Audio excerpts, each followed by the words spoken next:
Hey, coaches. Welcome to the stream today. My name is Coach Mackey. If this is the first time you've seen me. And in today's live stream, hopefully it goes well, we're going to be talking about different ways to run the Y stick and the Y corner. Now, the first way I like to do it is I like to run the Y stick with push motion. Now, I don't know if a lot of y'all do push motion or anything, but what I mean by push motion is I like to take the tailback and push him to the side that we're running the stick concept from. So as you can see right here, I have got our 2x2 set, and we are going to be running this stick concept to the right. Now, the way I set things up is we run the stick concept to the left or the right, depending on who we tag. We can tag the Y or the F. And that is what I usually do. I like to tag it either way. So right now we're going to run the Y stick with the push motion. So just to let y'all know what we do, backside, if this side has the stick concept, then backside I like to do hitches. And the reason why I like to do hitches is I'm not that good at telling people how to run slants. I really haven't gotten that good at coaching up the slant route, but I think that I'm really good at coaching up the hitches. So that's why I put hitches backside. You can do anything you want backside, but hitches works for me. So these have got hitches to the left. To the front side, we have got our stick concept. Now, for those of y'all that don't know the stick concept, this is how I teach this for the Y. So we're playing the game off the guy whoever's head up to inside the Y. So right now, let's say this backer, usually with the teams we play like to cheat it in so they can add to the box. He likes to take an inside step to the inside shoulder of that linebacker. And I don't teach steps like 1, 2, 3, 4. I teach on the outside foot because I think that actually works better. So this Y, he is taking 2 steps on that right foot. So his front foot is lined up closer to the ball, so it would be his left foot. And he's taking on his second step. So he's taking it 1, 2. On that second one, he is planning and his eyes are going straight to the quarterback. He wants to see the quarterback throwing it up just like we do settle up and noose. Now, outside release, he's got this R. He has to release outside. It's very important. He can't come inside because if he comes inside, then this corner can see the flat route or the shoot route. Now, what I mean by push is when the quarterback, he's going to give an indicator. I don't know what the indicator is for you. For us, it's set. And on set, the running back will go into motion. So the quarterback comes up, he goes set, running back's gone. I don't want the quarterback waving or doing anything like that. I want him to be focusing on the defense. So he's saying set, running back goes, and then on go, the running back is now running his shoot route. And the reason why I like to do this, and this is one change up than what we normally do, this causes a reaction. Not so much in here, but this guy right here, because this is who we're playing the game off of. The motion now, most of the time when we first run it, this guy bumps out. It's a nice easy window for the Y and the quarterback. If this guy just sits here, well now the running back actually has some space on him, has some leverage. The quarterback, all he has to do is just catch, turn, and just dump the ball off. And that's one variation that we do. Now, I know a lot of y'all have been emailing me asking me why do I show some things within the pistol, and I'm starting to go toward the pistol. Toward the last 4 or 5 games of last season, we lined up in the pistol, and it opened up everything for us because now defenses, and y'all know this, can't key on where that back is. We still run our same stuff, but now he's just right behind the quarterback, and he can go either left or right. So in this example, we could push the running back to the left. In the F, now we can run F stick. So that's one variation I like to do with the push motion. Then I see that we have 19 coaches in here. Coaches, I appreciate it. If you find this helpful or you like anything about this, please give a thumbs up. That lets me know that what I'm talking about. And go ahead and comment in the chat. Coach Diego, hello, sir. How are you doing? You doing all right on this beautiful day, or night, I should say? So that's the first variation. Now, the second variation is I like to tag the Y cross with our inside zone, or not the Y cross, I'm sorry, the Y corner with our inside zone. So let me go ahead and draw this up for you. So again, backside. So what we would call this inside zone to the left. I know some people call that 3. Some people call it Zelda. I think the end zone, they call it what is it? Zorro odd. Odd says go into the left. So anyways, what we would do is this would be inside zone to the left paired with the Y stick. Now for the wide receivers, they're just running Y stick. So corner. So we keep everything the same in our quick game. So if the Y's got the corner route, which for us is just 2 steps. Let me get this. I'm sorry, fellas. Is 2 steps on the inside foot, and then he is angling. Now, depending on where we are on the field, if we're outside the 20-yard line, his angle once he hits that second step on the left leg is to the front pylon. If we're inside the 20, fixing to score, that landmark is the back pylon. The R is taking 3 steps, and then he is running either a slant or a slant and sit. Depends on if it's man or zone. If it's zone, he is going to run the slant and sit. If it's man, he's going to keep on going. For the line now, we're running inside zone to the left. So, tackle, head up to outside, you're blocking on. We've got a shade, so we're double teaming this right here. Right here to the front side linebacker. Now we got a 3 technique backside, so we're double teaming with our eyes. If I can get it, there we go. That looks beautiful. To the back. This is our read key. Now the way we do it is the end has to bite first in order for us to go to the next level. So we're reading this in, and the back he's just opening and then coming straight downhill. And that's why I like the pistol, because when it was on the side and we were running our inside zone, he was hitting it too wide, and that was getting me mad. So instead of just keep fussing at him over and over again, I just say, hey buddy, get behind the quarterback, take 1 6-inch step to the right, and then just get immediately downhill. And that way we can hit it where I wanted it to hit when we're in the gun. So the quarterback, first off, he's coming up. Do we have pre-snap? Yes, then you don't care what's going on, the zone or the Y corner. You're just catch turning, you're just throwing it out there. So that's the first thing. So again, we would like to pair this with our runs because, I'm going to be honest, these guys don't like to block at all. So what's the point of yelling at them to block over and over again? Why don't we just make them run a route? What they've been while they're on the field in the first place is to catch balls. Let them throw and run routes, throw it to them, and let them go instead of just wasting time, practice time, blocking. That's just what I think. Well, what do I know? I'm an idiot anyways.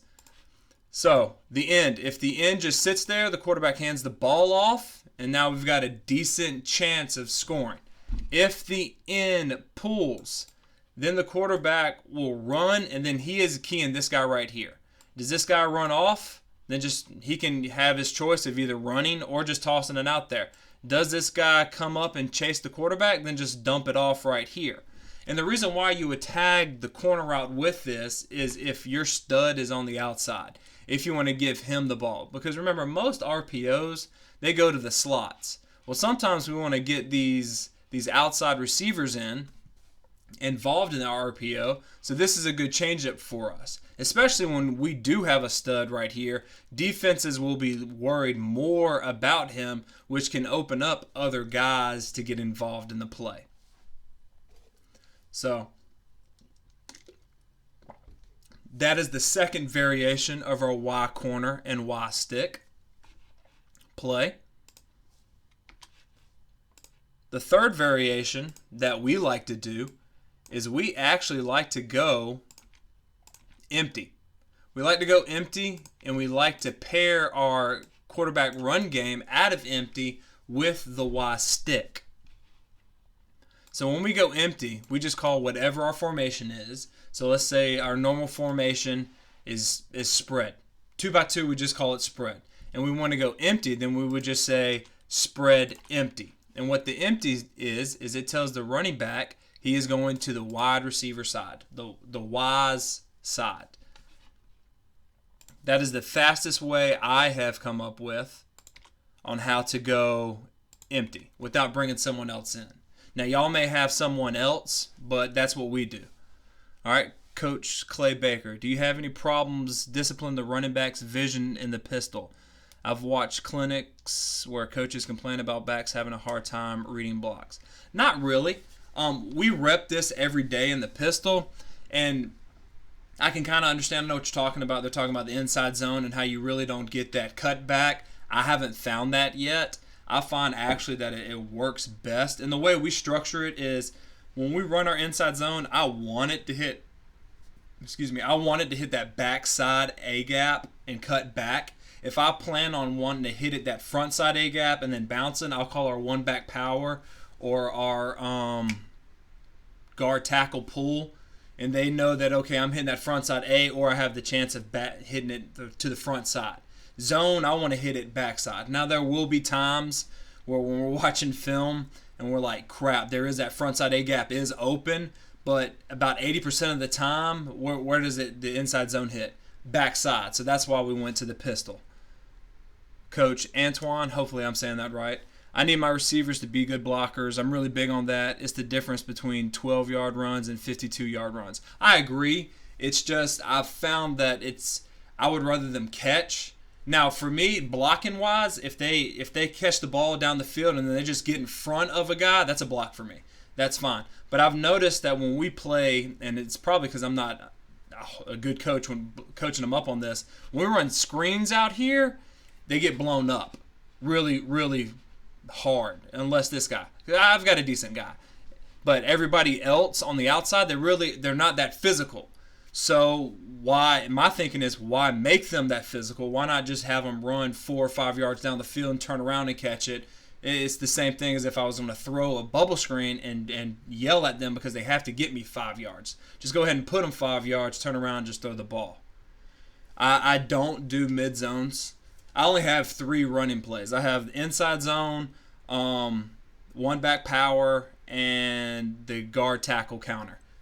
I think it's easy. It allows the kids to play fast, and it helps me because I know, okay, I want to hit. They're over pursuing while I'm going to hit the zone so I can cut back. Or they're trying to stuff the backside, well, then we're going to hit it in the front by running guard, tackle, pull, or the one back power. It just works for me. So when we go empty, what I like to do, and this is what we usually get, is I like to hit up our one back power away from the stick side. So if we got Y stick, I want to run one back power to the left because this is what I'm looking for on the right. How do I feel about the gun counter tray? I love it. I think that's the same thing we're talking about. Both guard and tackle, both pulling to the left, and you read that backside in. I think that's a great play. Now, truth be told, I didn't want to put it in. My OL coach and my running backs coach, they told me that we need to put it in, and I listened to them. We kind of have a rule. It's us 3 for the most part, and if 2 out of the 3 vote, if we vote and 2 people agree with it, then it goes in. I think that's a diplomatic way of figuring stuff out offensively. And we only had 2 run plays, and they talked me into it, and that was our second best run for the rest of the year. It's beautiful. It's brilliant. I'm stupid for not listening to them sooner, and we're going to put that is definitely going in for day 1 install. So we got our Y stick concept here. So the wide receivers, they know Y stick. So backside, they've got the hitches. Front side, we have got our stick concept. Nothing changes except for the T. He is now running the shoot route. For the offensive linemen now, the only thing they are running is the one back power to the left. And the way we do that is, since we're running one back power to the left tackle, head up the outside, you're blocking on. You got a backside defender in the gap, backside, so you're blocking down. You were pulling around, and I know it's a 5-man box, so he's got this guy right here. Head up the outside, you're blocking this. If we can get it, there we go. And there we go. Now, quarterback, this is what I tell my quarterback. You're catching the ball and turning first. Do we have this pre-snap? Yes. Catch, turn, and throw it out there. Do you not have it pre-snap? Then this is dead. Just let them run their play. And then you're playing the game off of this guy right here. If he sits on the stick route, you throw the flat. If he goes to the flat, you throw the stick. If this guy pushes over there, this backer right now, and you got 2 over 2, then you pump fake, and now you are following the center straight up the hole. And I found that this is a great mix-up, or change-up, for the quarterback, especially if you have a quarterback that can run a little bit. This is a great play to put in. Nothing new. You're combining something that you already do in the run game with something that you already do in the passing game, and the only person that needs to know what to do actually is the quarterback. And I know a lot of y'all saying that I don't have a quarterback that can throw it or make good decisions. If you rep it every day, and I actually call this in 7-on-7 sometimes when we're doing it because it's going to be a part, and it is a part of our game plan and what we do. I'll call it in 7-on-7 and see what he does. Now, we both know that on 7-on-7, this guy's already 15, 20 yards back, and he's shaded over to the right. So the quarterback's just going to catch, turn, pump fake, and then just run. I don't care if they blow the whistle dead. The quarterback is getting reps running this play. All right, Coach Rob, hey, how's it going? How's Canadian ball doing? I know that y'all have 12 men. I would love to get with you one day and see what y'all do. Maybe I can take some things that y'all do in Canada and put it down south. I have that from empty, but run it as a curl, flat, or hank concept. Instead of hitching up over the center, I run the seam. Are you talking about the Y, Coach Antoine, or someone else? But, I mean, you can do anything with this. I love it. I like where your head's at because you can do a lot of stuff, especially if you have a quick game.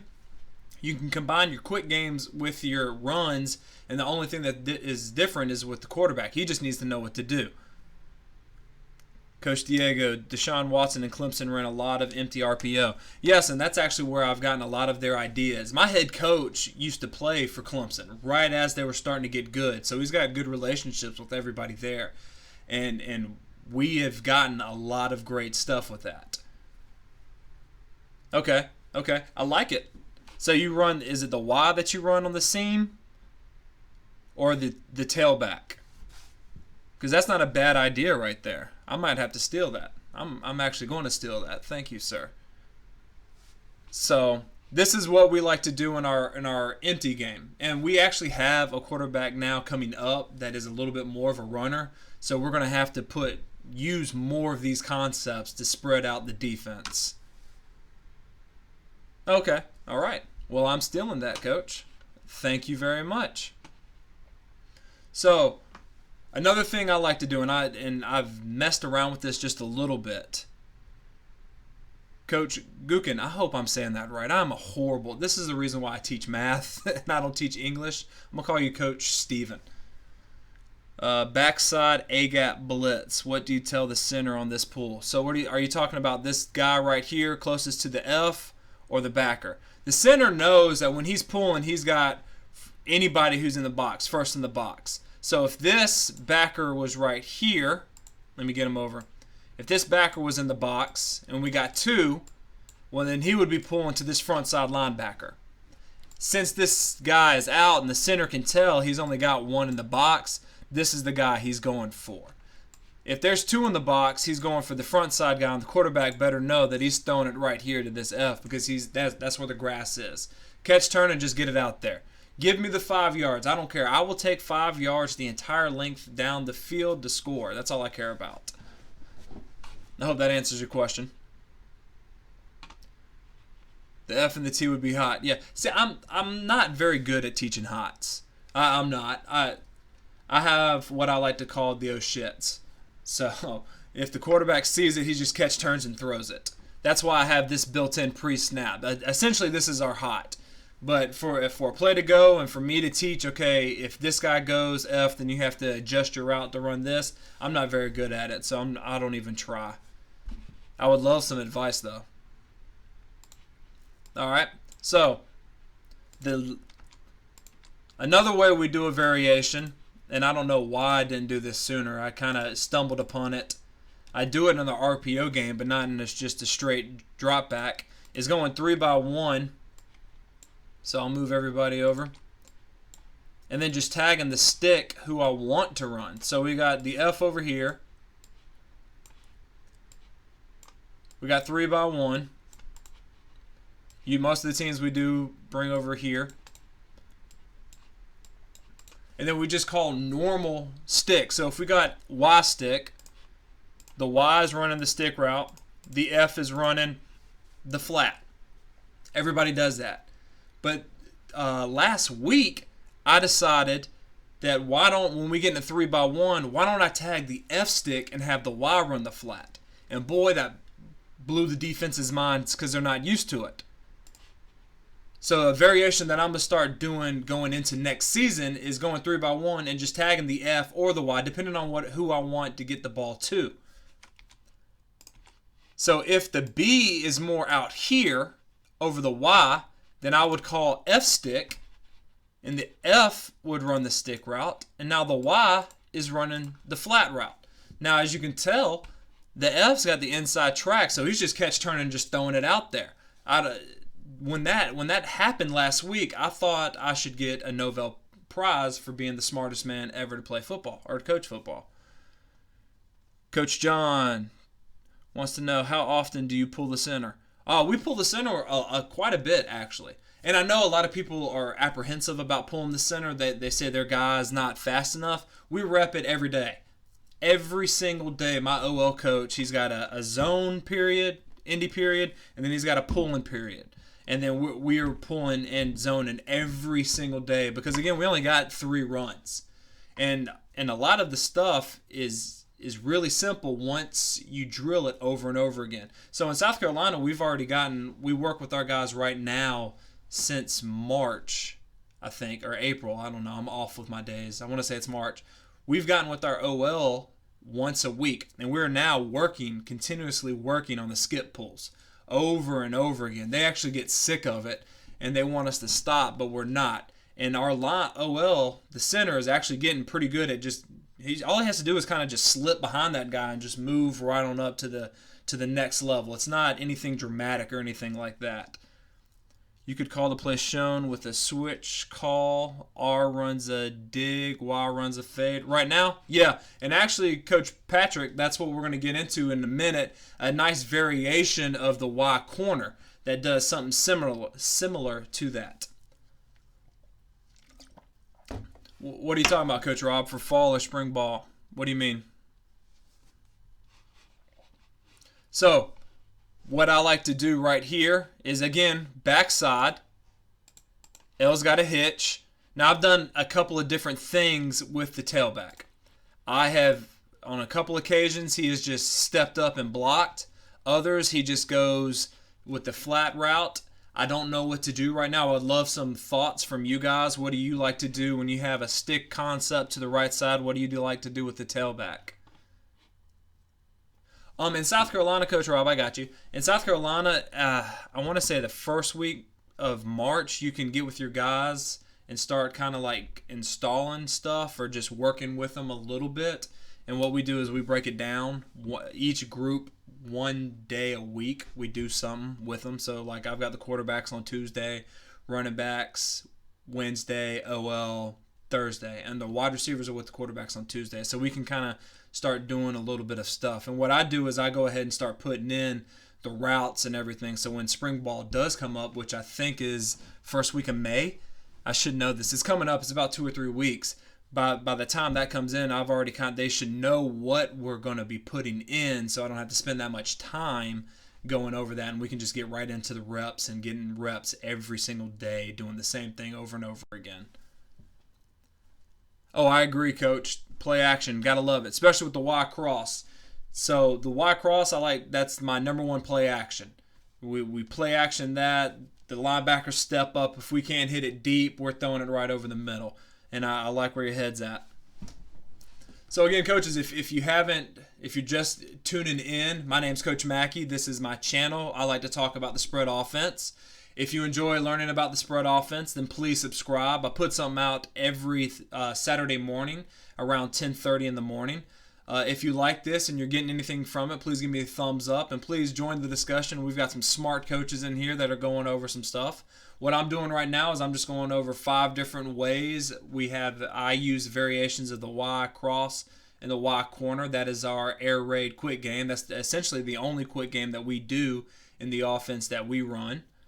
Coach Adams, you like to swing the back to the single receiver and have a high-low concept and shake the X receiver. I'm guessing your X is my L. And the reason let me explain why I have this like this. L because he's on the left side.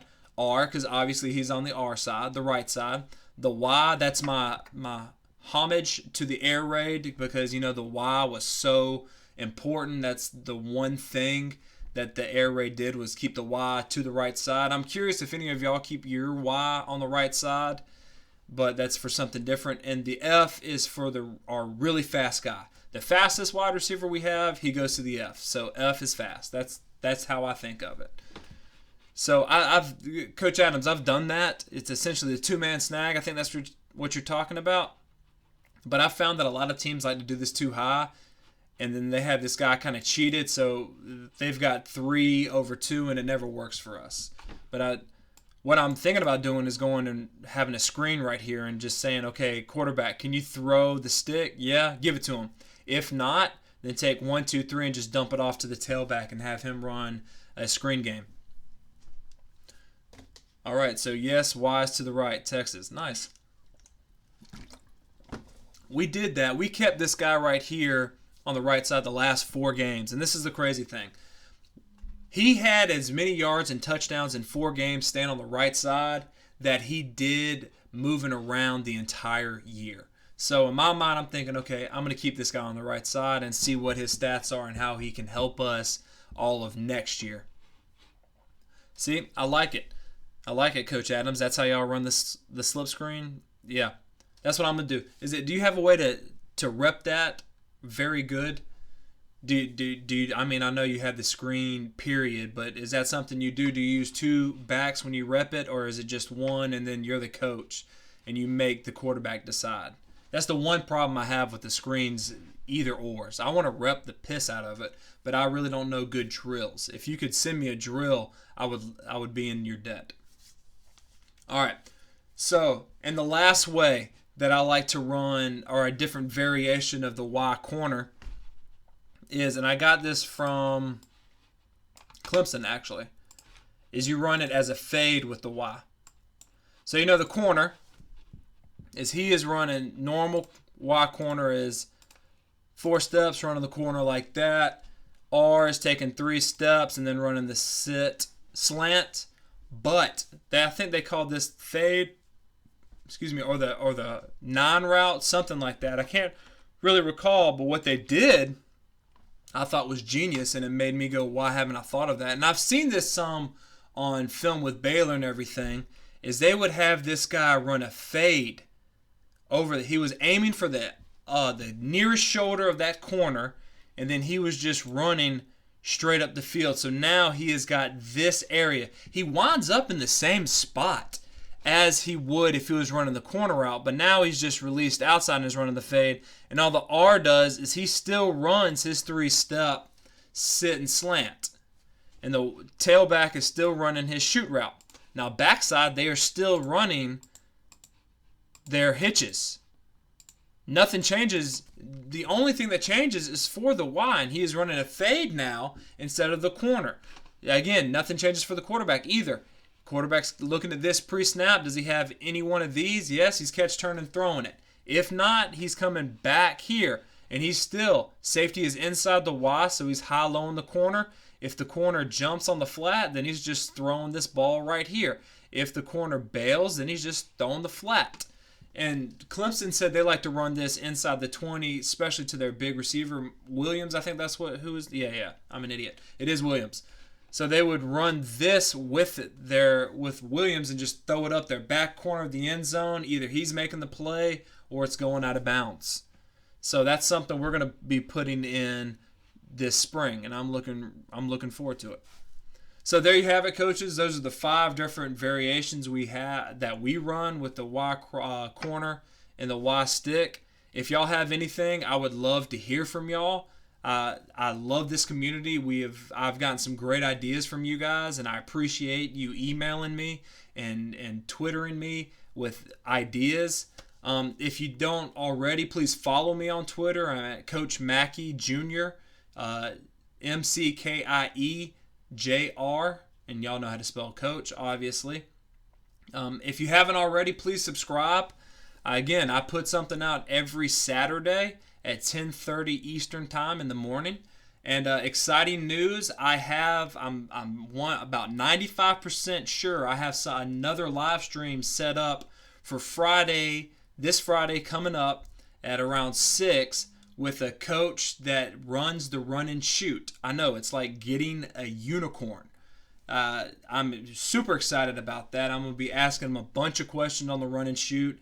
How does he teach the seam route? How does he teach the choice? What's his practices like? Anything like that. So if you want to email me questions that you want me to ask him, go to my website, ronmackeyfootball.com. Sign up for my, you can sign up for my free One Back Power RPO ebook. And my email is on that right side. Go ahead and snag that. Send me any of your questions that you want. I'm super excited about this. Not that many coaches coach the run and shoot. So to finally have one that is also willing to talk about the run and shoot, it's amazing. I know, Coach Clay Baker. I'm excited. This is it's like Christmas for me. Coach Antoine, Coach, I'm playing with a slow developing RPO. What do you think about going 3-by-1, running a quarterback counter to the weak side? Okay, so it's to the left, and the guard will kick out and the running back lead. You talking about with the running back, Coach? So let's draw this up real quick because I'm stupid.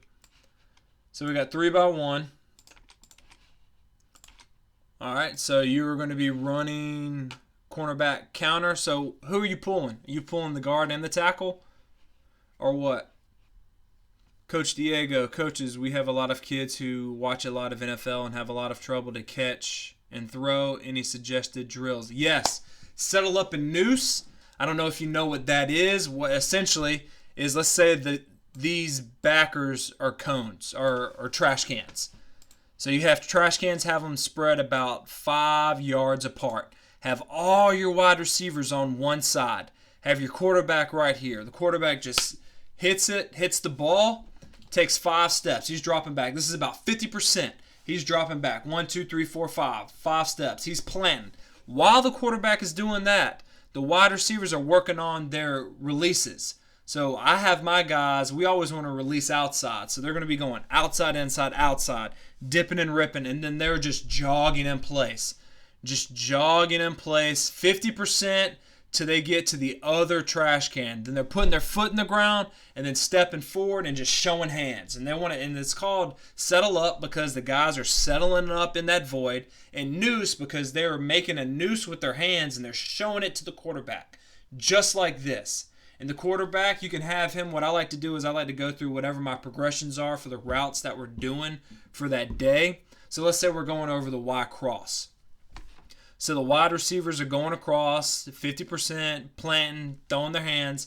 My quarterback, after he takes his 5-step drop, he's hitching up, and he is saying out loud the progressions to the Y cross. So he's going vertical, out, cross, in, back. And then after that, he is throwing it to the guy that's settling up and has his hands out. And the guy that just has his hands out, the wide receiver, he catches it. Whichever side the quarterback throws it to, that's the side. So if he throws it to the left, he's catching it and he's turning it to the left. If the quarterback throws and hits me on the right side, then I'm going to catch it on my right side. I'm going to turn to my right, and then I'm just going to sprint 5 yards. Also, have your kids do this. Now, you may think it's stupid, but I promise you, even Clemson, I went to some of their practices. Their Coach Scott has their guys do this. When the wide receivers catch the ball, they have to tell you as they're tucking it nice and secure whether the spaces are showing or the laces. And the reason why you want to do that is because it forces the kids to look at the ball the whole way through in. You're over-exaggerating, catching and putting it away, keeping your eyes on the ball. That's the one drill. If I had to do one drill and only one drill, that is the drill we do every day. And since we implemented that at the school I'm at now, our drops have dropped. Our drops have decreased about 75%. All right, let me see. Coach Clay Baker, you did get a unicorn with a pot of gold too. I know, man. I'm excited. If you got any questions, email me. I will be glad to ask him. I told him to go ahead, if we're actually doing this, to bring a cot because I'm not going anywhere. I have about 15 years of questions that I want to ask. Coach Adams, why run hitches backside of Y stick instead of slants? Coach Adams, because I'm not I don't know how to coach that well. I've never actually gotten it. I think there's too many moving parts with the slants where the quarterback has to make sure he's putting it in front of the wide receiver so he runs through it. And then I'm also afraid, what if the quarterback leads too much? If we got slants coming this way, what if he leads too much and that backer gets in the way and just decapitates my wide receiver? I don't have that many wide receivers to spare. But if you run hitches, then it's a stationary target. The guy's just running 5 yards, turn around, throwing up hands, and it goes back to, since he's coming up and throwing up hands, that's settle up a noose drill. So the quarterback's just doing his catch, turn, and just throwing it out there. It's nice and simple. We rep it every day. Coach Amar, the past season when we were a spread team, the corner route was part of our 5-step game. We ran mirror concepts to both sides with the ability to add tags. We paired the corner up with a 5-yard in. Yeah, I like that. Kind of smash concept. Did you roll out to it? Because I know a lot of coaches like to roll out to the smash and throw it because it makes it easier. I'm not a big fan of the rollout because I'm a air raid purist. But coach, guard and tackle, base the tackle. Oh, it's okay. So you're bringing him across, basing him, pulling, and the quarterback's getting there. I like it. I'm guessing your tailback is on this side, so he's going here and pulling it around. I like that. I like it. What do you do backside? I know some people like to fake this so he can kick out the end and then bring him around and the quarterback will run. Have you thought about that? Coach Diego, I hope. I'm telling you, if you do that every day, 5 minutes a day, you will catch, your drop balls will go down very fast. All right. Well, coaches, I appreciate it. This has been fun. Next time, I'm going to start doing this probably every other Sunday. If there's any questions you want, again, please email me, message me on Twitter, leave a comment in the comments below, anything. Thank y'all for joining me, and until next week, coaches, remember, let's continue to master the spread, score points, and have fun. Have a great night.